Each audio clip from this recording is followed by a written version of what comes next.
بسم الله الرحمن الرحيم. الحمد لله الذي لا يبلغ مدحته القائلون ولا يحصي نعماءه العادون ولا يعدي حقه المجتهدون، الذي ليس لصفته حد محدود ولا نعت موجود ولا وقت معدود ولا أجل ممدود، فطر الخلائق بقدرته ونشر الرياح برحمته. الصلاة والسلام على الرسول المسدد المصطفى العمجد المحمود الأحمد، سيدنا ومولانا ومولى الكونين جد الحسن والحسين عاني أبا القاسم محمد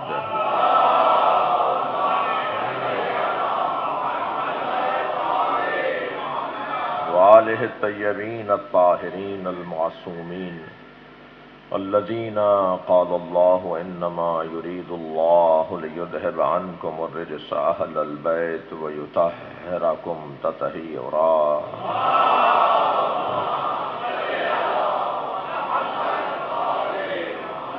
ولعنة الله على أعدائهم أجمعين من يوم عداوتهم إلى قيام يوم الدين.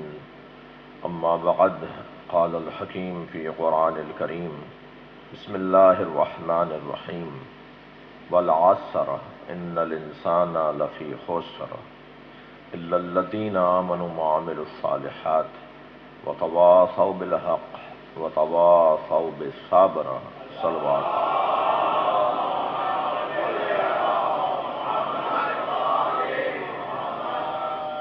اس سے بہتر صلوات دیا کریں.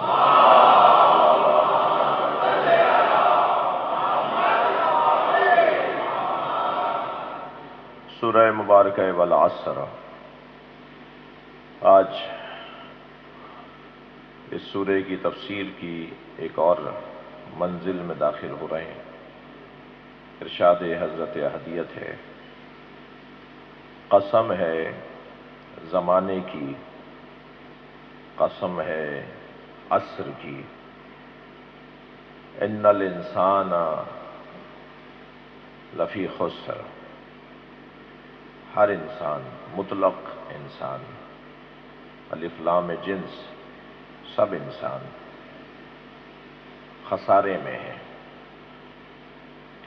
الا الذین آمنوا، سوائے ان لوگوں کے جو ایمان لائے، وعملوا الصالحات، اور ان لوگوں کے علاوہ کہ جو عمل صالح انجام دیتے ہیں. وتواصوا، اور جو ایک دوسرے کو وصیت و نصیحت کرتے ہیں، بالحق، حق کی جو ایک دوسرے کو تلقین کرتے ہیں، اور سوا ان لوگوں کے جو ایک دوسرے کو صبر کی تلقین کرتے ہیں. یہ قرآن کی تمام آیات کا خلاصہ ہے. یعنی اگر قرآن میں آیات ہیں تو انسان کے موضوع پر ہیں، اور پھر اس سے جڑی ہوئی آیات ایمان سمجھاتی بھی نظر آتی ہیں، ایمان کی تبلیغ کرتی نظر آتی ہیں، ایمان کی ترویج کرتی ہوئی نظر آتی ہیں، پھر ایمان کے درجوں کو بیان کرتی ہیں وہ آیات. اور پھر اسی طرح آیات قرآن کی عمل صالح پر نازل ہوئی ہیں، حق کی بات اور صبر کے پیغام دیتی نظر آتی ہیں. تمام تر قرآن کی آیات کا خلاصہ مختصر اگر چند آیتوں میں دیکھیں تو وہ یہ سورہ ہے. کوئی مومن ہو، کوئی ایمان تک پہنچنے میں مسائل اور مشکلات سے گزرے، کوئی زیادہ بڑا مومن ہو اور کوئی اتنا بڑا مومن ہو جسے سلمان کہتے ہیں، کوئی اتنا بڑا مومن ہو کہ اسے مالک اشتر کہتے ہیں. آپ جس مومن کی تاریخ اور اس کی زندگی کی کیفیات کو محسوس کرنا چاہیں تو معلوم ہوگا کہ یہ آسان کام نہیں ہے. بڑی محنت کی ہے اس نے، بڑی مشقتوں کا سامنا کیا ہے اس نے، بڑی رکاوٹوں کو اس نے ہٹا کر یہاں تک پہنچا ہے. اسی طرح عمل صالح کی گفتگو جب ہوگی، نیکیوں کی، اچھے کاموں کی، کارہ خیر کی، تو جو نیکی کرنے والے لوگ ہیں، آپ خود جو امام حسین سے جڑے ہوئے لوگ ہیں وہ نیکی کرنے والے ہوتے ہیں. آپ کو خود پتہ ہے کہ نیکی کرنا کتنا مشکل ہے، اچھائی کرنا کتنا مشکل ہے. عمل صالح انجام دینے میں، یعنی برائیاں کرنے میں کوئی رکاوٹ نہیں ہے، رکاوٹ ہے تو اچھائیوں میں رکاوٹ ہے. فساد پھیلانے والوں کے لیے آزادیاں ہیں اور نیکیاں کرنے والوں کے لیے رکاوٹیں ہیں. یہ تو روزمرہ کے آپ کے مشاہدات ہیں، روزانہ دیکھ رہے ہیں ہم. کتنا مسئلہ ہے، کتنا مشکل ہے. ایک ایک لمحہ، ایک ایک گھڑی، ایک ایک موقع غنیمت شمار کر رہا ہوتا ہے کچھ کرنے والا، کچھ خدمت کرنے والا، اور ایسا جیسے وہ تلاش کر رہا ہو کہ کسی طرح یہ موقع مل جائے تو میں کوئی نیکی کا کام کر لوں. یعنی نیکی اتنا کرنا مشکل ہے. ایسے حق بولنا کتنا مشکل ہے، ذرا بول کر دیکھیے. جو بولتے ہیں انہیں پتہ ہے حق بولنے میں کیا مسائل ہیں. سامنے والے کا چہرہ ہی اترنا شروع ہو جاتا ہے. اسی وقت وہ طے کر لیتا ہے کہ مجھے تو اس سے دشمنی شروع کرنی ہے. اسی وقت وہ طے کر لیتا ہے کہ میرا تو یہی دشمن ہے جو مجھے حق بتا رہا ہے. اور حق بولنا کتنا مشکل ہے. یہ کوئی حق بولنے والوں سے پوچھے تو حق سننا اس سے زیادہ مشکل ہے. یعنی جو حق بولنے کی عادت رکھتے ہیں نا، وہی حق سننے کی عادت نہیں رکھتے. جو اچھا حق بولتے ہیں اور صحیح بات کر رہے ہوتے ہیں، انہی کو کبھی صحیح بات بتا دی جائے. یعنی وہ دوسروں کے لیے تو اس پہ پریشان ہے کہ انہوں نے صحیح بات نہیں سنی. خود کتنے رضی اللہ تعالیٰ عنہ ہیں. ذرا صلوات پڑھیں محمد و آل محمد.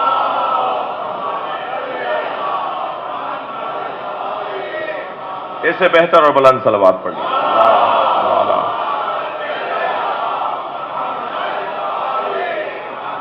یعنی خود کتنے معتبر ہیں. یہ میں نے ایک جو ہے وہ محاورہ استعمال کیا ہے کہ وہ خود کتنے معتبر ہیں. بہت مشکل ہے. ہم نے اپنے ایک دوست کے سامنے ایک دکان سے، اسٹیشنری کی دکان سے قلم خریدا، مثال دے رہا ہوں.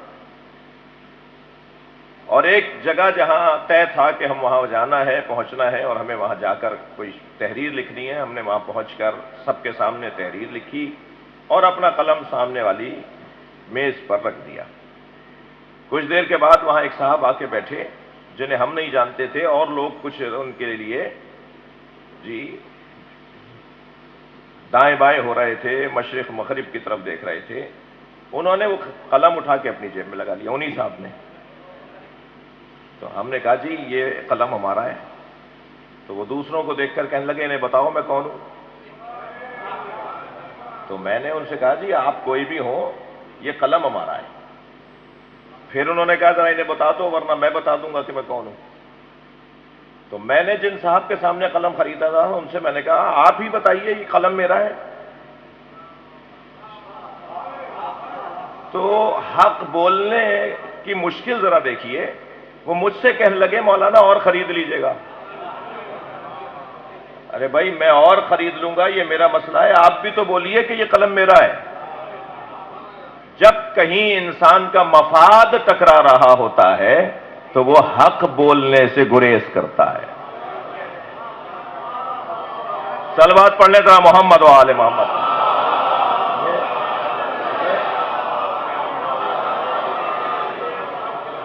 یا کہیں خوف طاری ہو تو وہ حق بولنے سے گریز کرتا ہے. بہت مشکل ہے حق بولنا، اور اس سے زیادہ مشکل ہے حق سننا. جی مگر میں ان بچوں اور جوانوں سے کہہ رہا ہوں، بزرگوں سے تو مجھے دعا چاہیے. ان کو کوئی نصیحت میں نہیں کر سکتا، میری حیثیت نہیں ہے بزرگوں کو نصیحت کرنے کی. میں ان بچوں کو کہہ سکتا ہوں جو بڑی تعداد میں مجلس میں موجود ہیں، خاص طور پر صبح کی مجلس میں جو جوان اور بچے آ رہے ہیں، ان کی سلامتی کے لیے صلوات پڑھیں. اللہم صل علی محمد وعلی. اس لیے کہ بزرگوں کا آنا بھی ہنر ہے، مگر دگنا ہنر ہے جوانوں کا اس وقت میں آنا، جن کو بستر چھوڑ کر، نیند چھوڑ کر مجلس حسین میں بیٹھنے کی توفیق مل رہی ہے۔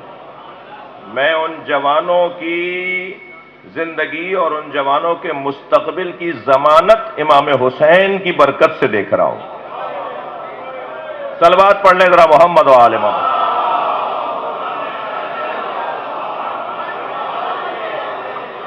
اور تقریباً 50% تو ہیں یہ جو مجلس میں آ رہے ہیں، یہ نوجوان جو مجلس میں اس وقت تشریف فرمائے۔ بہت مشکل ہے حق بولنا اور حق سننا۔ چند جملے مجھ سے سن لیجئے، میں تمہیدی بیان سے گزر رہا ہوں۔ حق بولنا، حق سننا لوگ نہیں بولتے، اور بول بھی دیں تو سنتے نہیں ہیں۔ اللہ نے روح کی غذا، بدن کی غذا علیحدہ علیحدہ رکھی ہے۔ ہم دنیا میں بدن لے کر آئے ہیں، روح لے کر آئے ہیں، اور ایک تیسری چیز اور لائے ہیں، وہ ہے تعلقات۔ ہم پیدائشی طور پر کسی کے پوتے ہیں، کسی کے نواسے ہیں، کسی کے بھائی ہیں، کسی کے بھتیجے ہیں۔ ہمارے اختیار میں نہیں تھا کہ ہم ان کے بھتیجے نہ بنیں، ہمارے اختیار میں نہیں تھا کہ ہم ان کے پوتے نہ بنیں، یہ اللہ نے بنایا ہے۔ رشتے اللہ نے قرار دیے ہیں۔ جب رشتے اللہ نے قرار دیے ہیں تو ان کے تحفظ کا دستور بھی وہی دے گا۔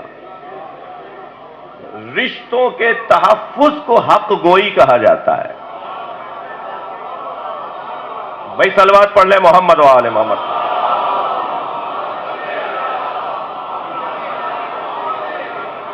میں حق گوئی کو اگر لفظ بدل کے طالب علمانہ لہجے میں کہوں تو حق گوئی یعنی سچائی۔ جو رشتہ دار دوسرے رشتہ دار سے سچائی نہیں ہے وہ رشتہ دار نہیں ہے۔ رشتہ داروں کو ایک دوسرے سے سچا ہونا چاہیے، اور رشتہ دار بھونڈا پن بھی نہیں ہونا چاہیے کہ سب کے سامنے ٹوک دیا، سب کے سامنے ایسی کوئی بات کر دی جو بات صحیح کرنے، بات ہی صحیح، جب ان کے لیے بات صحیح نہیں تھی تو سب کو بتانا کون سا صحیح ہے؟ کہیں تنہائی میں لے جاؤ، کہیں تنہائی تلاش کرو، کہیں موقع ڈھونڈو کہ آج موقع نہیں ہو سکا بات کرنے کا، کل دیکھیں گے، اور پھر تنہائی میں جا کے، وہ تنہائی میں بھی تھوڑی دیر کے لیے پریشان ہوگا، مگر واحد رشتہ دار ہے جو حق سننے پر وقتی ناراض ہوتا ہے، دائمی عزیز رکھتا ہے۔ یعنی وقتی طور پر وہ پریشان ہوگا، چہرہ اس کا اترے گا، پھیکا پڑے گا، چہرہ زرد ہو جائے گا آپ کا سچ بولنے سے، مگر وہی رشتہ دار جو اس وقت میں آپ کے سچ سننے سے کچھ دیر کے لیے پریشان ہوا ہے، کچھ دیر کے بعد آپ کو کوئی رابطہ کرے گا، کسی بھی ذریعے فون کرے گا، کوئی بھی رابطہ کسی انداز سے بھی، اور آپ کا شکریہ ادا کرے گا، اور رشتہ داری پکی ہوتی چلی جائے گی۔ آج رزق میں بے چینی، میں نہیں کہتا رزق کی کمی ہے، رزق فراوان ہے، اور جب اللہ نے وعدہ کیا ہے تو اللہ کا وعدہ ہے، لا یخلف المیعاد، وہ اپنے وعدوں کی خلاف ورزی نہیں کرتا۔ جب وعدہ کر لیا ہے کہ ما من دابۃ فی الارض الا علی اللہ رزقھا، یہ اس کا وعدہ ہے۔ زمین پر کوئی ہلنے والا نہیں ہے، کوئی جنبندہ نہیں ہے، کوئی رینگنے والا نہیں ہے، الا علی اللہ رزقھا، مگر اس کے رزق کی ذمہ داری اللہ پر ہے۔ تو جب رزق اللہ نے دینے کا وعدہ کیا ہے تو وہ دے گا، اور دے رہا ہے۔ شاید ہر دور سے زیادہ آج رزق کی فراوانی ہے۔ آپ اور میں ہی اگر اپنے ماضی میں دیکھ لیں، اپنے آباء و اجداد کے ماضی کو دیکھ لیں، خاص طور پر جو لوگ ہندوستان سے یہاں آئے تھے، جن کے والد دادا، اور وہ جو پہلے 10 سال، وہ پہلے 3 سال، وہ پہلے 2 سال، پہلے 6 مہینے ہی صحیح، بڑے بڑے رؤساء، بڑے بڑے نوابین کا کیا حال ہو گیا تھا، مگر دوبارہ سے پھر بہتری کی طرف آ گئے۔ آج بہت لوگ بہت سے اعتبار سے ان تمام الجھنوں کے باوجود رزق کی فراوانی ہے، مگر بے چینی ہے۔ یہ جو بے چینی ہے نا، جس کو میں اپنی اصطلاح میں بے چینی کہہ رہا ہوں، اس بے چینی کا ایک سبب قطع رحمی ہے۔ یہ قطع رحمی، یعنی پہلے چھوٹے گھروں میں سب ساتھ رہتے تھے، اب بڑے گھروں میں ساتھ رہنے کو تیار نہیں ہے۔ جملہ نہ جانے کس کا ہے، مگر جملہ اچھا ہے کہ پہلے گھر جو چھوٹے تھے، دل بڑے تھے، اب گھر بڑے ہیں اور دل چھوٹے ہیں۔ برداشت ہی نہیں ہے رشتہ دار کو رشتہ دار. یہ پریشان ہو جاتا ہے اسے دیکھ کر. بھائی اللہ نے بنایا ہے. میں اگر اللہ کی تقدیر کو مانوں گا تو اللہ کا بندہ کہلاؤں گا، اور اگر اللہ کی تقسیم کو نہیں مانوں گا تو میں اللہ کا نافرمان کہلاؤں گا. عمر کم ہو جاتی ہے، رزق کم ہو جاتا ہے. اچھا، کیا رزق فراوان ہو اور اس رزق سے کوئی فائدہ نہ ہو پا رہا ہو تو یہ رزق کی کمی نہیں ہے؟ یہ بھی تو رزق کی کمی ہے. قطع رحمی. میرے مولا علی کی ذوالفقار پر 3 جملے لکھے ہوئے تھے، کندہ ہوئے ہوئے تھے. ذوالفقار کے اوپر کندہ حق ہوئے ہوئے تھے، عربی میں کہتے ہیں حق، کندہ ہوئے ہوئے تھے. ان 3 جملوں میں ایک جملہ تھا سل من خطاک. مولانا 2 دفعہ میرے بھائی نے اپنے 2 بچوں کی شادیاں کر لیں، مجھے نہیں بلایا. اب میرے بچے کی شادی کا مرحلہ آیا ہے، میں کیا کروں؟ وہی کرو جو علی کہہ رہے ہیں. مولا علی نے کیا کہا ہے؟ وہی کرو جو علی کہہ رہے ہیں. علی کیا کہہ رہے ہیں؟ سل من قطعک. کیا مختصر ترین جامع ترین پیغام مولا علی کا. سل من قطعک، اس رشتہ دار سے تعلق جوڑو جو توڑتا ہو. یہ کون سا ہنر ہے کہ اس نے بلایا تھا تو ہم نے بھی بلا لیا؟ ہنر تو یہ ہے کہ وہ نہ بلائے اور تم بلاؤ. وہ سلام نہ کرے مگر تم سلام کرو. بھائی کوئی اور کسی اور گھڑے سے پانی پینے والے اور ہوں گے، ہم علی کے گھڑے سے پانی پیئیں گے. علی کہہ رہے ہیں کہ اس رشتہ دار سے تعلقات جوڑے رکھو جو تعلقات توڑتا ہو. صلوات پڑھ لیں محمد و آل محمد.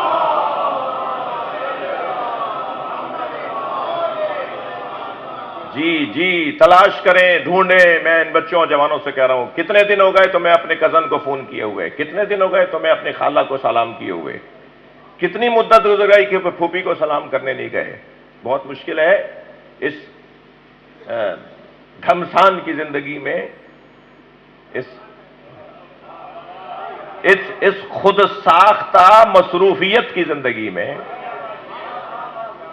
اس اپنے گرد بنے ہوئے جالے کے درمیان پھنسے ہوئے لوگوں میں مشکل ہے کہ وہ اپنے ان اقدار اور ان تہذیبوں کو بحال رکھ سکیں.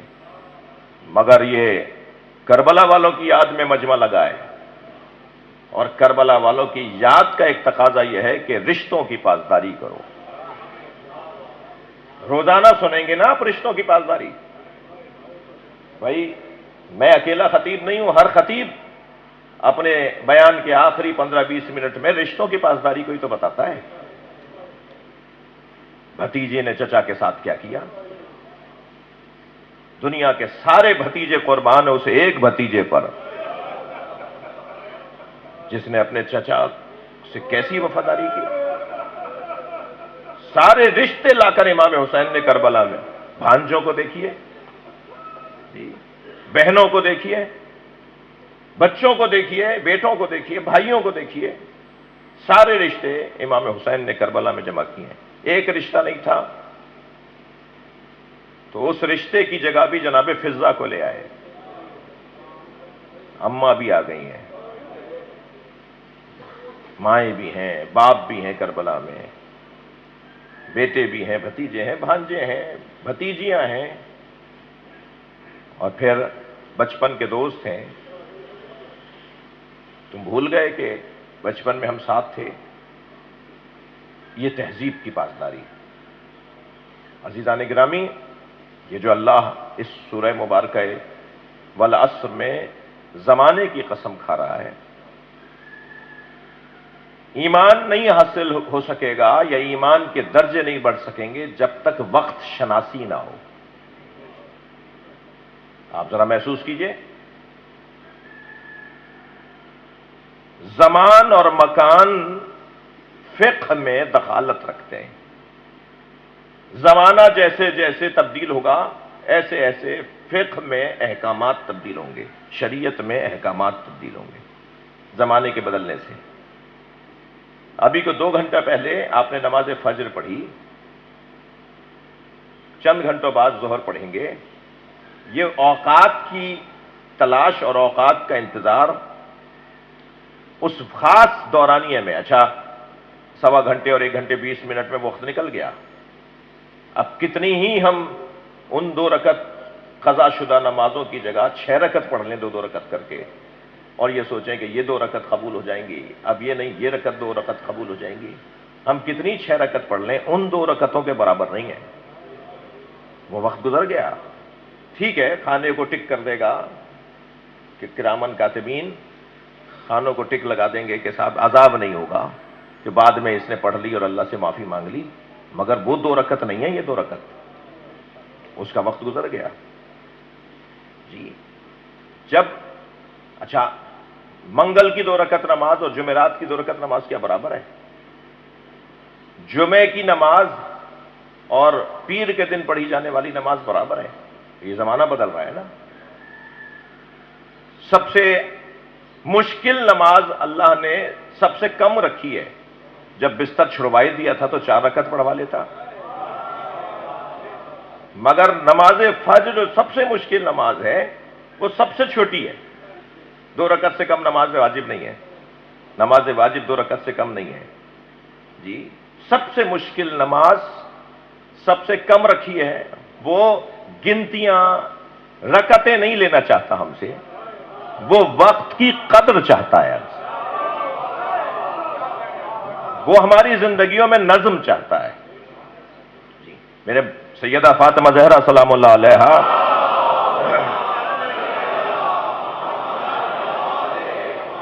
فرماتی ہیں اللہ نے نماز کو نظم زندگی کے لیے واجب قرار دیا ہے. نظم زندگی کے لیے نماز کو واجب. حکمت نماز سیدہ کی زبان میں. یقیناً جمعے کی نماز اور بدھ کی نماز ایک جیسی نہیں ہے. اچھا آپ کے اپنے ہمارے گھر کی 2 رکعت نماز اور نماز ظہر جو ہم اپنے گھر میں پڑھ رہے ہوتے ہیں وہ اور مسجد کی نماز ظہر برابر نہیں ہے.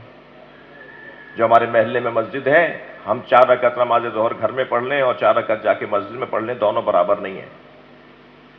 ہزاروں رکعتوں ہزار ہاتھ درجہ مختلف ہیں. وہ جو ہمارے محلے کی مسجد ہے مثلا یہی مسجد کا درجہ ہے، یہ جناب علی متقی جعفری صاحب کے سزا خانے میں یہ مسجد ہے. مثلا ہم یہاں نماز پڑھیں یا وہاں پڑھیں 2 قدم کا ہی تو فاصلہ ہے. وہاں کی 2 رکعت نماز 1000 رکعت کے برابر، یہاں کی 2 رکعت 2 رکعت کے برابر. تو جگہ بدلنے سے ثواب بدل گیا. محلے کی مسجد علیحدہ، جامع مسجد علیحدہ، مکۃ المکرمہ میں حرم الہی میں 2 رکعت 10 لاکھ رکعتوں کے برابر. مسجد کوفہ میں 10 لاکھ رکعتوں کے برابر. بیت المقدس میں مدینہ منورہ نبی مکرم کی مسجد نبی میں 10 لاکھ رکعتوں کے برابر. تو مکان بدلا، توجہ، تو ثواب بدل گیا. زمان بدلا تو ثواب بدل گیا. بدھ کی 2 رکعت اور ہے، جمعے کی 2 رکعت اور ہے. زمان بدلنے سے بھی ثواب بدل رہا ہے، مکان بدلنے سے بھی ثواب بدل رہا ہے. اس کا مطلب یہ ہے کہ شریعت میں مکان کو بھی دخالت ہے اور زمان کو بھی دخالت ہے. یہ میری اور آپ کی نمازوں کی بات ہو رہی ہے. وہ کیسا زمان اور مکان تھا جو ایک جگہ پر قابل قدر بنا اور علی کی ایک ضربت ثقلین کی عبادت پر غالب ہو گئی.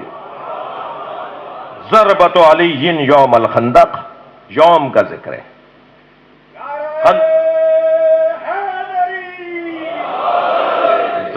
ضربت علی یوم الخندق افضل من عبادت الثقلین.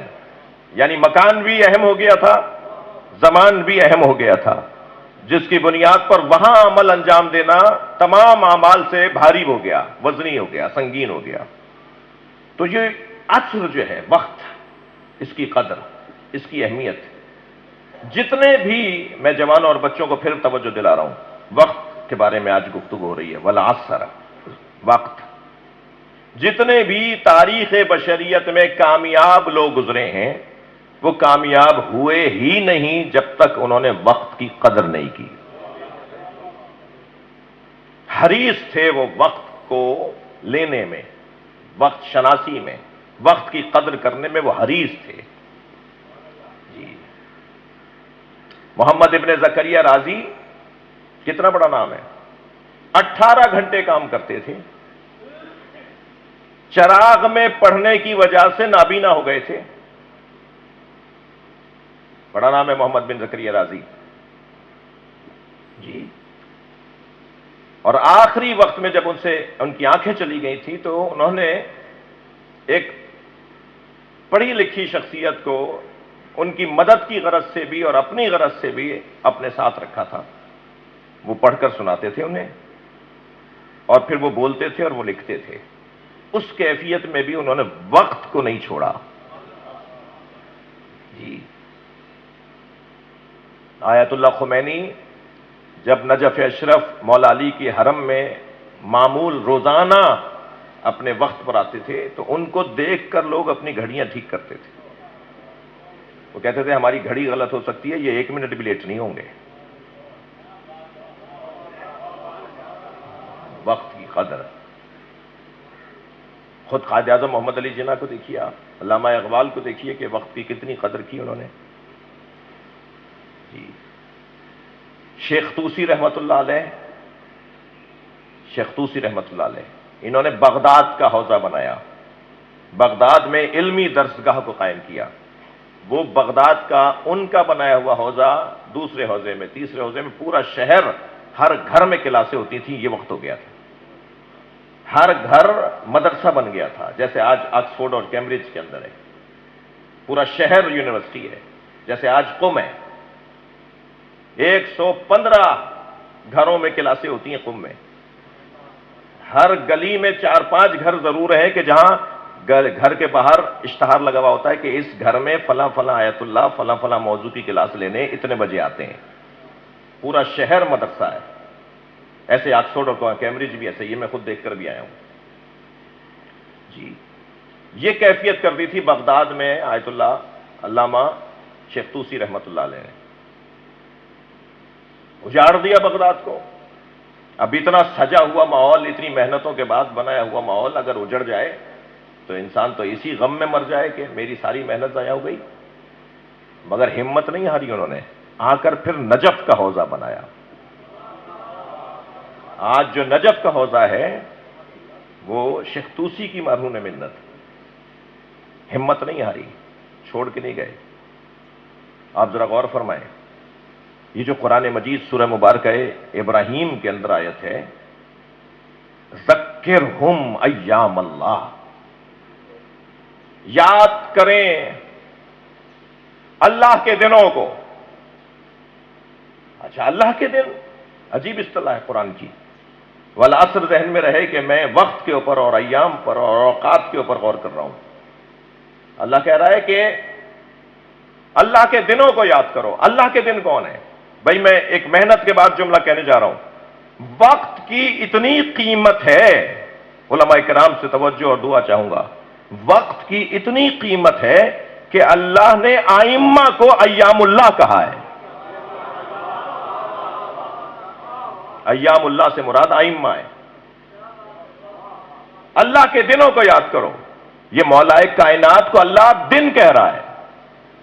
امام حسین کو ایام اللہ کہہ رہا ہے. یہ اللہ کے ایام ہیں. اچھا، پھر اس آیت سے ایک اور آیت جوڑیے. ایک اور آیت میرے ذہن میں آپ کو ہدیہ کرنے جا رہا ہوں. ذکرہم ایام اللہ، اللہ کے دنوں کو یاد کرو، یعنی علی کو یاد کرو، یعنی حسن حسین کو یاد کرو. یہ ایام یعنی ائمہ. اللہ نے ائمہ کو یوم اللہ اپنے گھر اپنے دنوں سے تعبیر کیا. میرے دن نہیں ہے یہ 63 برس کا علی نہیں ہے، اللہ کا دن چل رہا ہے جی. یہ امام عسکری نہیں ہے، یہ اللہ کا دن چل رہا ہے. اللہ کا دن کتنا طویل ہے؟ جتنی عمر امام کی ہے. اور پھر فوراً کہا کل یوم ہوا فی الشان. اللہ کے دنوں کو یاد کرو. اور پھر آیت نے ایک مرتبہ اور لہجہ بدلا، ہر دن کی علیحدہ شان ہے. صلوات پڑھیں ذرا محمد و آل محمد.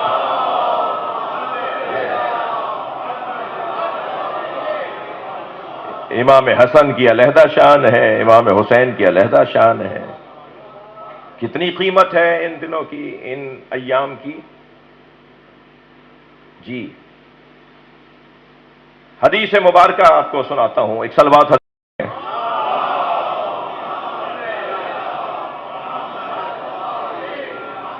دو حدیثیں، حدیثیں زیادہ یاد لکھ کر لایا ہوں، دو حدیثیں کن علی عمر کا اشوہ ہو من کا درہمن و دینارا۔ مولا علی اپنے چاہنے والوں سے کہہ رہے ہیں، فرما رہے ہیں تم اپنی عمر کو درہم و دینار سے زیادہ قیمتی مانو،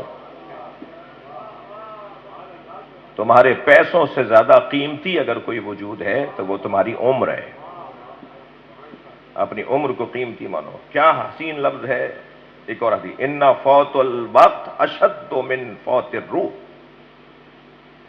وقت کا فوت ہو جانا مر جانے سے زیادہ نقصان دہ ہے۔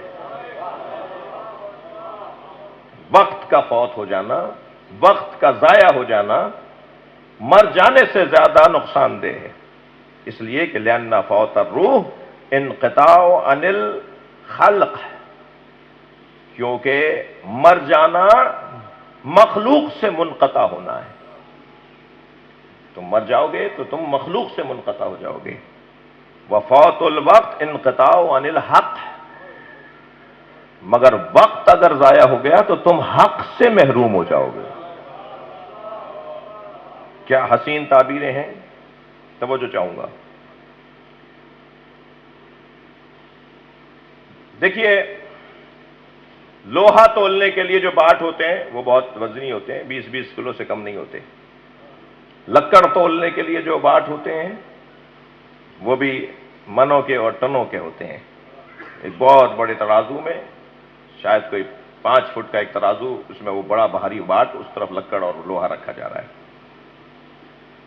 جو جتنی ارزان اور کم قیمت چیز ہوتی ہے اس کا پیمانہ اتنا ہی بڑا ہوتا ہے، اور جتنی قیمتی چیز ہوتی ہے اس کا پیمانہ اتنا ہی ظریف ہوتا ہے۔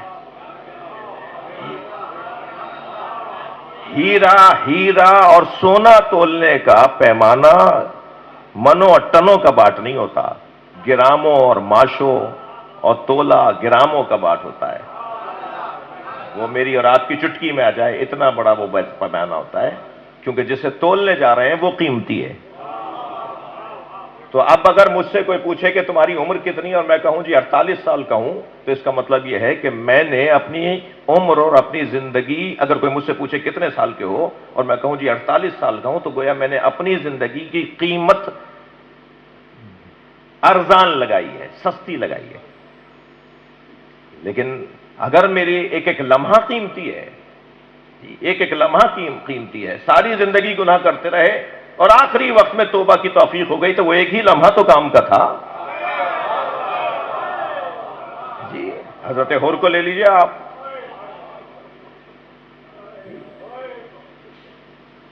ایک لمحہ، فیصلوں میں کتنی دیر لگتی ہے، شخصیات بیٹھی ہیں، دستخط کتنی دیر میں کرتے ہیں آپ اہم ترین فیصلوں پہ دستخط کتنی دیر میں کرتے ہیں؟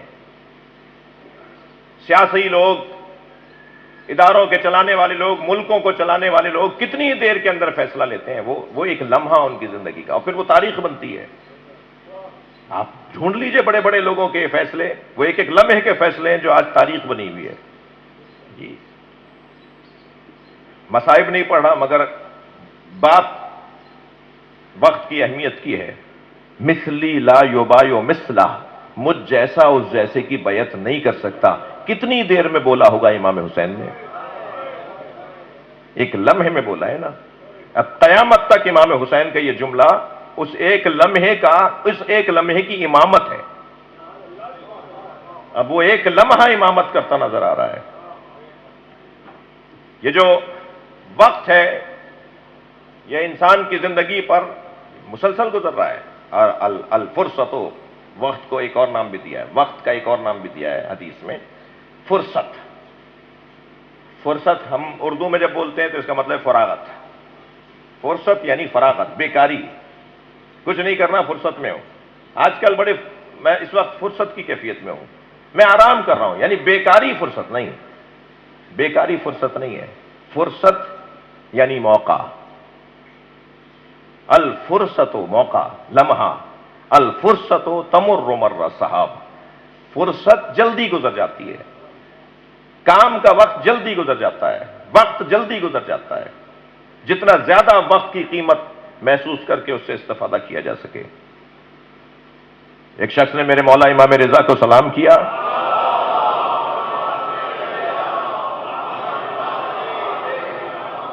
اور سلام میں اس نے کہا یا صاحب السلام علیک یا صاحب الزمان، زمان وقت۔ امام نے فرمایا دیکھ نہیں رہے میرے بال سفید ہو رہے ہیں، دیکھ نہیں رہے میرے چہرے پہ محسوس ہو رہا ہے کہ میری عمر بڑھ گئی ہے؟ کہنے لگا ہاں مولا آپ کے بال سفید مجھے نظر آ رہے ہیں، چہرے سے بھی آپ کی عمر بڑھتی بھی مجھے نظر آ رہی ہے۔ تو حضرت نے فرمایا صاحب الزمان تو وہ ہوگا جس پر وقت اثر نہیں کرے گا، جس کے بال سفید نہیں ہوں گے، 1150 سال کا بھی ہو جائے گا تو بال سفید نہیں ہوں گے، اس کے اوپر عمر ظاہر نہیں ہوگی، وہ ہے جو زمانے پر امامت کرے گا۔ یہ جو اللہ نے کہا ہے نا اللہ کے دنوں کو یاد کرو، بھائی میں اور آپ تو زمانے سے متاثر ہیں، لیکن جو زمانے کو متاثر کرے ہم اس کے دروازے پر بیٹھے ہیں۔ امام وہ ہے جو زمانے کو متاثر کرتا ہے۔ وقت اگرچہ تنگ ہوتا جا رہا ہے، لیکن میرے مضمون میں ایک بات بہت ضروری سمجھتا ہوں کہ یہاں ذکر کروں۔ بہت شوق پڑ رہا ہے ہمارے جوانوں کو باہر ممالک میں پڑھائی کے لیے جانا اور وہاں کا سفر کرنا۔ فلاں یونیورسٹی میں پڑھنے جا رہا ہوں، فلاں میرا ایڈمیشن ہو گیا ہے، ویزا میرا ہونے والا ہے، میں ملکوں کے نام نہیں لوں گا۔ بہت اچھی بات ہے، حکم معصوم ہے، اطلب العلم ولو بالصین، علم حاصل کرو چاہے تمہیں چین جانا پڑے، یعنی ایک استعارہ ہے کہ چاہے دور جانا پڑے، ورنہ وہاں کوئی دین پڑھایا تھوڑی جاتا تھا چین میں، جو مدینے والوں کو سرکار فرما رہے ہیں چین چلے جاؤ، قرآن تھوڑی پڑھایا جاتا تھا چین میں، اللہ کا کلام تھوڑی پڑھایا جاتا تھا چین میں، جو مسلمانوں کو کہہ رہے ہیں جا کے چین جا کے، نہیں، مراد ہے کہ دور بھی جانا پڑے تو جاؤ، تو جانا چاہیے، بہت اچھی بات ہے، مگر ایک خطرہ جو منڈلا رہا ہے، یہ جاتے تو بڑے وعدے وعید کر کے ہیں کہ واپس آؤں گا، مگر یہ پھر وہاں جا کے اماں ابا کو بھی بلا لیتے ہیں۔ جی اس وقت بہت ایک بڑا مسئلہ ہے، میں خود سفر کر رہا ہوں ان ممالک کا، میں جا کے دیکھ کے بھی آ رہا ہوں، خطرناک ماحول ہوا ہے، پاکستان کی صلاحیت پاکستان سے باہر جا رہی ہے، پاکستان کی اہلیت اور قابلیت وطن سے باہر جا رہی ہے، اور یہ وہاں جا کر یہاں سے کہہ کے جاتے ہیں میں واپس آؤں گا، وہاں جا کے پی آر لیتے ہیں، وہاں جا کے نیشنلٹی لیتے ہیں، گرین کارڈ لیتے ہیں، اپنے وہاں کی زندگی اور بہتر کرنے لگتے ہیں، اور پھر اماں ابا کو بھی کہتے ہیں وہاں کیا رکھا ہے آ جائیے، اور اماں ابا بھی جانے کو تیار ہو جاتے ہیں۔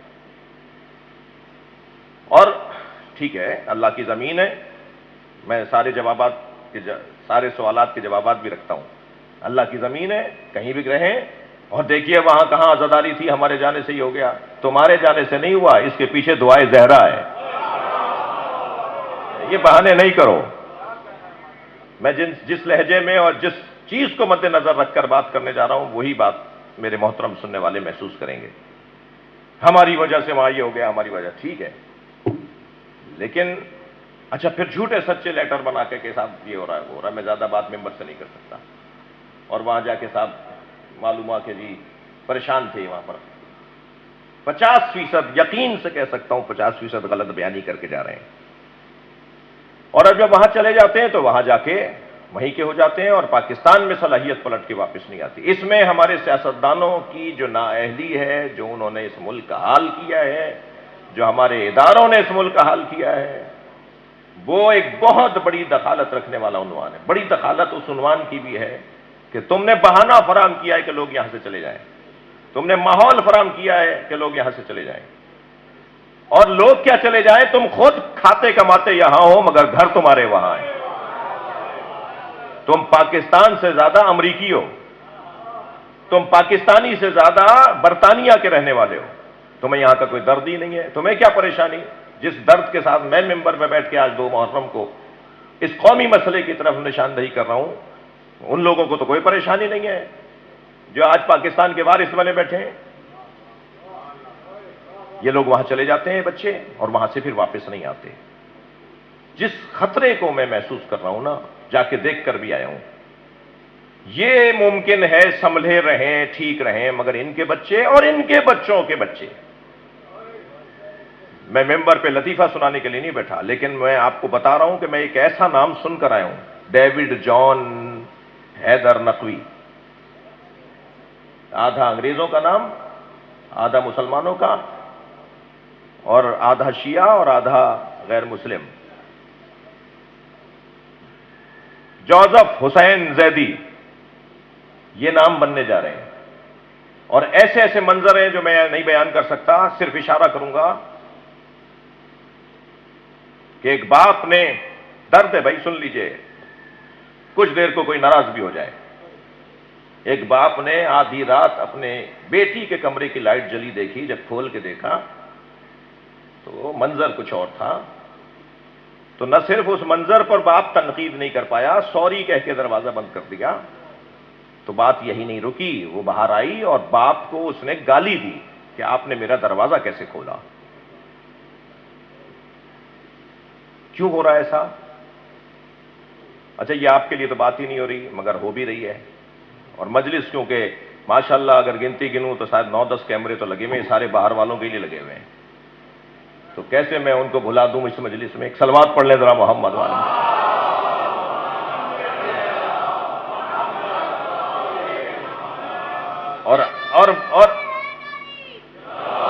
اور مسئلہ یہ ہے کہ پریشانی جو لاحق ہے وہ یہ ہے کہ وہاں جانے کے بعد جو اپنی ہویت، اپنی شناخت، اپنا عنوان کھو رہے ہیں وہ خطرناک ہے. اور وجہ کیا ہے؟ وجہ یہ کہ انسان ہے، اثر پذیر ہے، اثر قبول کرتا ہے، اثر لیتا ہے. کسی منظر کو دیکھ کر اس پہ اثر ہوتا ہے، کسی جملے کو سن کے اس کے اوپر اثر ہوتا ہے. یہ انسان ہے، اس کی فطرت ہے، یہ اثر پذیر ہوگا، اس پہ اثر پذیری ہوگی، اثر قبول کرے گا. یہ اثر لے گا. صرف 14 ہیں جو اثر دینے آئے، باقی انسان اثر لینے والا ہے، اثر پذیر ہے، اثر قبول کرتا ہے. جی، اپنی تہذیب کو چھوڑ رہے ہیں، اپنے طریقوں کو ترک کر رہے ہیں جو وہاں محفوظ رکھے. اچھا، ساری باتیں ایسا نہ ہو کہ جی وہ کہیں گے کوئی بات تو ہم میں اچھی تھی. تو میں ایک جملہ کہوں، جو وہاں اس ماحول میں رہ کر بھی خود کو محفوظ کیے ہوئے ہیں، وہ ہم سے زیادہ ہنر کر رہے ہیں. جی، وہ ہم سے زیادہ کارنامہ انجام دے رہے ہیں. یہ اثر پذیری، یہ اثر قبول کرنا، اسے علامہ اقبال نے، اچھا ایک اور پہلے اپنی بات کو اور بہتر کرتے ہوئے ایک حدیث آپ کو ہدیہ کر رہا ہوں. الحکمت ضالۃ المومن. جواب آئے گا مجھے کہ علم لینے گئے ہیں، حکمت لینے گئے ہیں، اچھی تعلیم لینے گئے ہیں. آپ ممبر سے بیٹھ کے اچھی تعلیم کے راستے میں رکاوٹ ڈال رہے تھے، آپ ذہنوں کو خراب کر رہے تھے، آپ تعلیم کے لیے باہر جانے والے بچوں کے ذہنوں کو بدل رہے تھے. میں نہیں. الحکمت ضالۃ المومن. ہاں، حدیث مبارکہ میں ہے کہ حکمت مومن کی گمشدہ شے ہے. اینما وجدہا اخذہا. جہاں سے ملے وہاں سے لے لو. مگر بھائی حدیث کو تو سمجھو، مومن کی کھوئی ہوئی شے ہے. پہلے پختہ مومن بن جاؤ، پھر جہاں سے چاہو لے لو.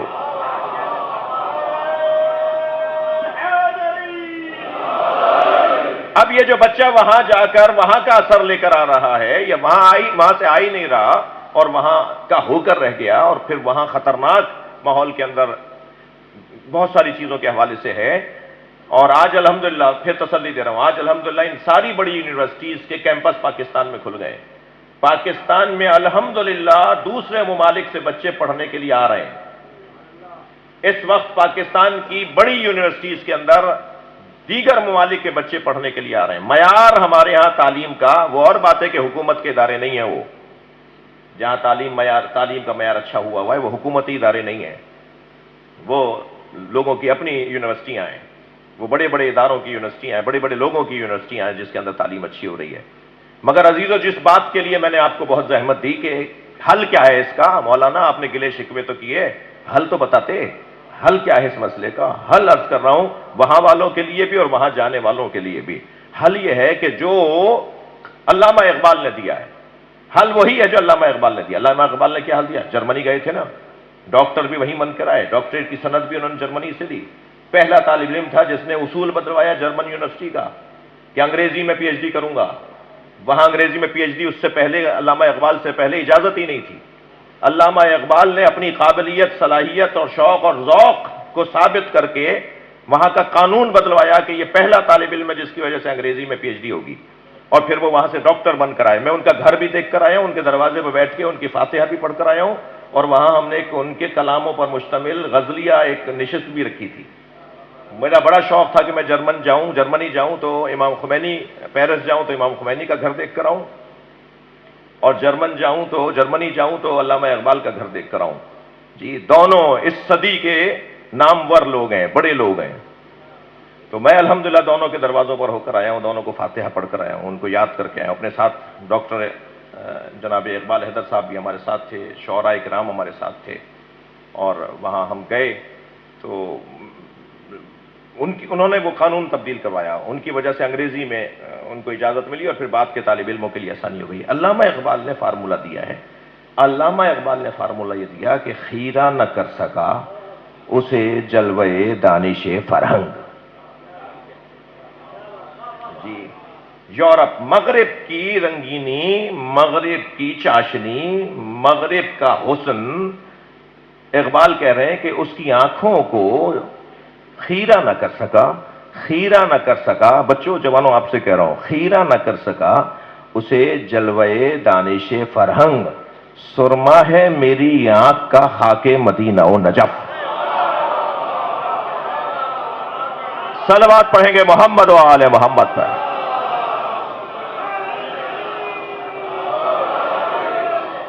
اگر ہم مدینہ و نجف کو آنکھوں میں بسا لیں تو پھر دنیا کا اثر ہمارے اوپر نہیں ہوگا. مجھے اندازہ ہے آج آپ کے آفس کا دن ہے، کوشش کر رہا ہوں کہ بات جلدی مکمل کروں.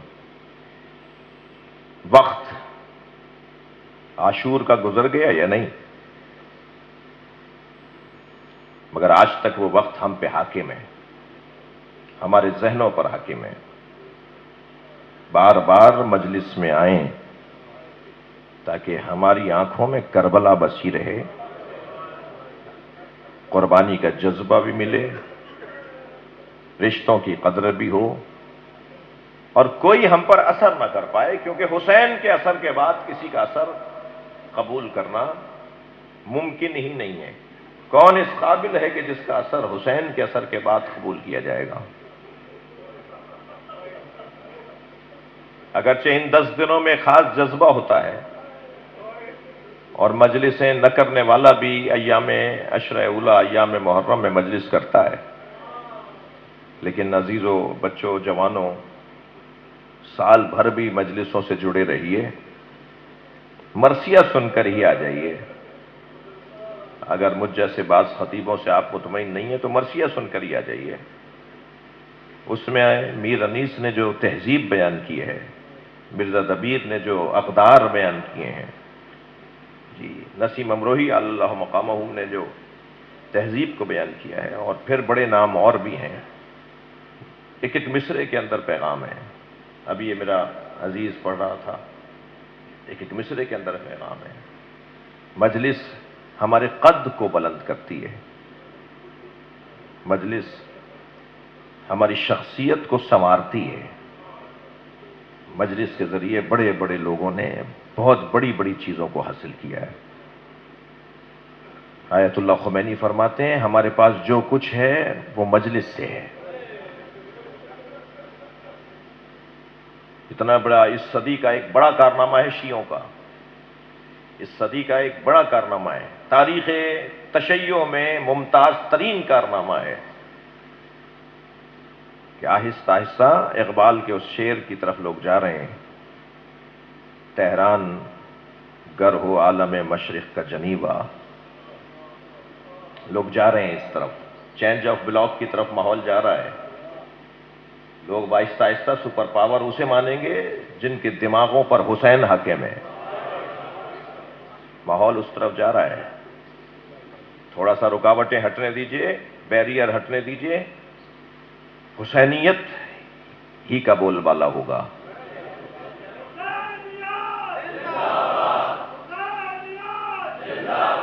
اور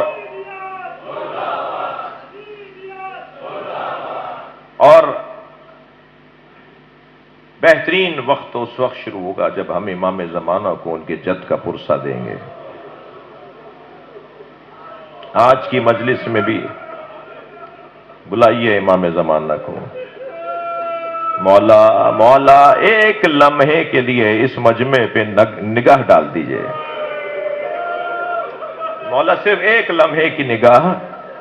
اس صبح کی کراچی شہر کی پہلی مجلس، آغاز اس مجلس سے عزاداری کا ہوتا ہے، ایک نگاہ خاص اس مجمع پہ ڈال دیجئے۔ جو حاجتیں لے کر آیا ہے وہ ایک لمحے میں امام کی نگاہ سے وہ حاجتیں پوری ہو جائیں گی۔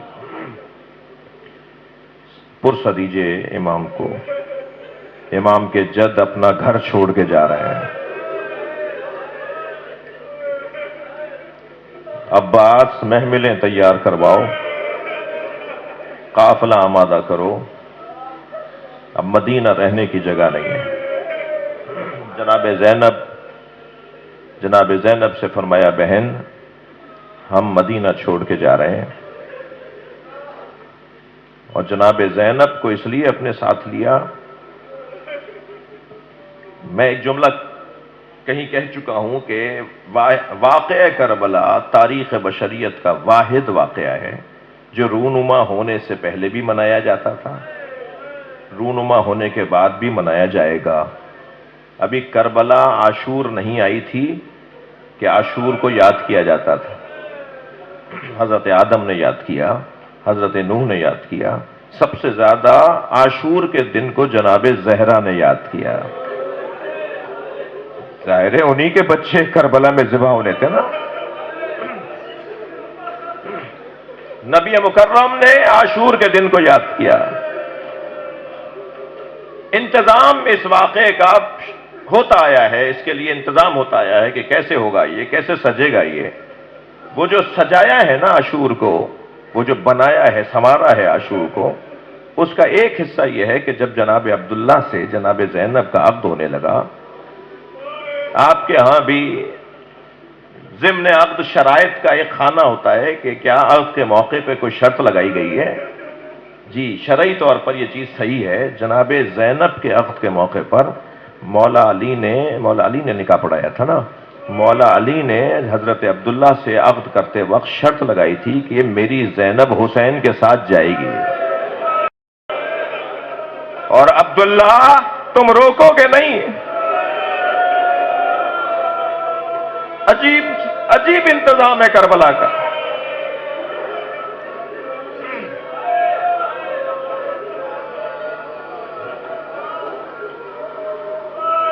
اجرکم اللہ، اجرکم اللہ۔ خدا کسی غم میں نہ رلائے سوائے غم اہل بیت کے، ہمیں رونے رلانے والوں میں قرار دے۔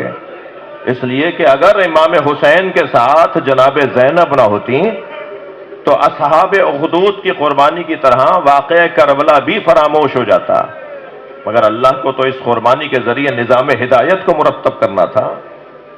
اگر یہ واقعہ نہ گزرا ہوتا تو آج اتنی سجیوی مجلس ہوتی، اور یہ ایک مجلس ہے، اس کراچی شہر میں سینکڑوں مجلسیں ہیں، اور پورے پاکستان میں ہزاروں لاکھوں مجلسیں ہیں، اور پوری دنیا میں کروڑوں مجلسیں ہیں، ہر جگہ حسین کے نام پہ مجمع لگا ہوا ہے۔ یہ کیسے ہوتا اگر زینب نہ ہوتی؟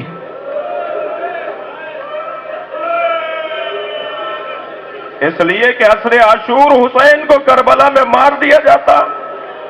یہ کوفے میں تو زینب نے بتایا ہے، یہ شام میں جا کے جناب زینب نے خطبے دیے ہیں۔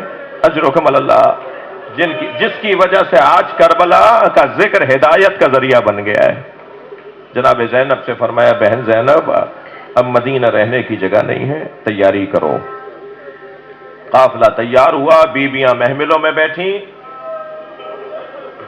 قافلہ آگے بڑھا۔ ابھی مدینے سے کچھ باہر گئے تھے کہ جناب عباس گھوڑا دوڑائے ہوئے آئے، امام حسین کے قریب آ کر چند ایک قدم پیچھے کھڑے ہو کر فرمایا مولا ہمارے قافلے کے پیچھے ایک مختصر سا قافلہ آ رہا ہے،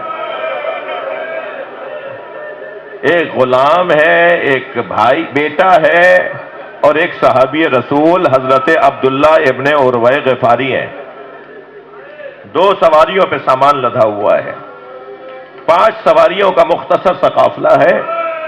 نانا، آپ کے نانا کے صحابی پیچھے پیچھے آ رہے ہیں۔ جیسے ہی نانا کے صحابی کا نام، اچھا کون ہے عبداللہ ابن عروہ غفاری؟ انتہائی ضعیف العمر، کمر سن، ہاتھوں میں راشا، کمر خمیدہ، بال سفید، کمر میں پٹکا باندھتے ہیں تاکہ کمر کو سیدھی ہو جائے۔ جیسے امام حسین نے سنا نا کہ نانا کے صحابی پیچھے پیچھے آ رہے ہیں، اپنے دلدل اپنے گھوڑے سے کہا مجھے نانا کے صحابی تک لے جا۔ گھوڑا مڑا، قریب آنے لگے تو وہ ادباً گھوڑے سے اتر گئے۔ صحابی رسول امام کو آتے ہوئے دیکھتے ہیں تو گھوڑے سے اتر گئے۔ امام قریب آئے تو امام نے گلے لگا کر سلام کر کے احترام کر کے فرمایا، اس ضعیفی میں آپ کا کہاں کا ارادہ ہے؟ اس بڑھاپے میں آپ کہاں جانا چاہتے ہیں؟ فرمایا حسین تم کم سن تھے، نبی خطبہ دے رہے تھے، تم مسجد میں آئے، تمہارا پیر تمہارے کرتے میں الجھا، تم زمین پر گرے، نبی نے ممبر چھوڑ دیا، تمہیں آغوش میں لے کر اپنے ساتھ ممبر پر بٹھایا۔ اور ہم صحابیوں سے خطاب کر کے کہا میرے حسین کو غور سے دیکھو، اگر میرا حسین اپنے خانوادے کے ساتھ مدینہ چھوڑے اور تم میں سے کوئی زندہ ہو تو میرے حسین کا ساتھ ضرور دینا۔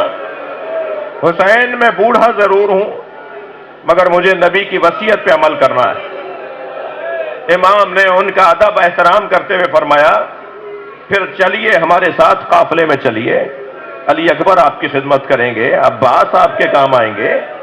تو کہنے لگے حسین تمہارا قافلہ آگے چلے گا، کچھ فاصلے پر میرا قافلہ چلے گا، تم آگے آگے چلو گے، میں کچھ فاصلے کے بعد چلوں گا۔ امام نے فرمایا آپ ایسا کیوں کرنا چاہتے ہیں؟ فرمانے لگے اس قافلے میں نبی زادیوں کی سواریاں ہیں، میں کہوں گا عبداللہ تم نے بڑا ادب کیا، کاش 11 محرم کو ہوتے تو دیکھتے کہ زینب کے سر سے چادر اترتی رہی اور کوئی نہ تھا جو یہ کہتا یہ نبی زادی ہے، یہ زہرا کی بیٹی ہے۔ الا لعنت اللہ علی قوم الظالمین فسیعلم الذین ظلموا ای منقلب ینقلبون۔ یا اللہ ان آوازوں پہ رحمت نازل فرما، رونے والوں کی توفیقات میں اضافہ فرما، ہم سب کی عاقبت بخیر فرما، امام زمانہ کے ظہور میں تعجیل فرما۔ ربنا آتنا فی الدنیا حسنۃ وفی الآخرۃ حسنۃ وقنا عذاب النار۔ الہی و سیدی و مولائی اغفر لأولیائک۔